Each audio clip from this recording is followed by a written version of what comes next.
سلام بچه ها، اومدیم با ویدیوی آموزشی ایردراپ کتس. قرار بود 30 سپتامبر استپشات این پروژه بخوره که تا 3 اکتبر رأس ساعت 12 شب، یعنی 3 روز به تعویق افتاده.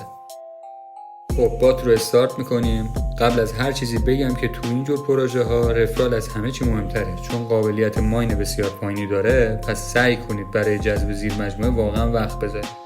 بخش اول بات قسمت هوم هستش. زمانی که واردش میشیم مقدار توکنی که در حال حاضر داریم رو بهمون نشون میده. پایین همین صفحه تسکا رو قرار دادن. اولین تسک انجام یک تراکنش روی شبکه تونه. ببینید دوستان، به هیچ عنوان پیشنهاد نمی‌کنم هزینه‌ای برای هیچ ایردراپی انجام بدید، چون معلوم نیست ایردراپ خوبی باشه و ممکنه ضرر کنید. سعی کنید رایگان شرکت کنید. باقی تسک هم عضو شدن در چنل ها و بات های مختلف هستش که میتونید انجام بدید. البته 3 روز بیشتر تا پایان پروژه وقت نمونده، پس سریعتر انجام بدید و پشت گوش نندازید. پایینتر چند صرافی رو نشون میده که اگر در صرافی عضو هستید با جوین شدن کانکت کردن صرافی به بات میتونید پوینت بیشتری بگیرید.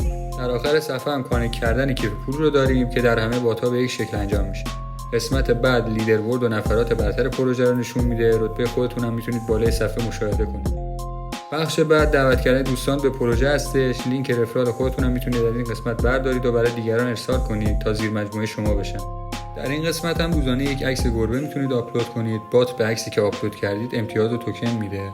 قسمت پنجم هم متصل کردن صرافی‌ها به باته که در حال حاضر میتونید توکن هاتون رو به صرافی انتقال بدید، ولی چون قیمت نخورده امکان فروشش بعد از لیستینگ توکن فراهم میشه.